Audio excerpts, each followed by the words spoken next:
I love most about Passover is not matzah, the typical unleavened bread that's eaten on Passover. The thing I like the most actually is spending time with family and friends, having a meal together. Passover is an important Jewish holiday because it celebrates the time in which the children of Israel, back in the days of Egypt, were slaves, and it tells the story of slavery and of overcoming slavery and being freed. Marnie Feinberg started an initiative called Two for Seder, and the idea is that people who are going to be celebrating a Passover Seder, the traditional Passover meal, can invite two people who have never been to a Seder before, may not be Jewish, aren't familiar with it, in order to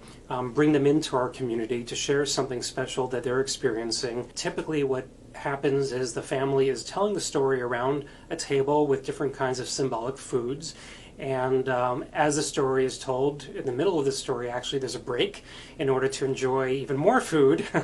because that's a common hallmark of a lot of Jewish holidays is a lot of food. Another initiative that I found out about is called a Passover to Go kit. People who are Jewish and typically like to celebrate Passover but may not be able to because they're homebound or they're in a hospital will often feel badly about missing out on this holiday, and so an organization called GIFT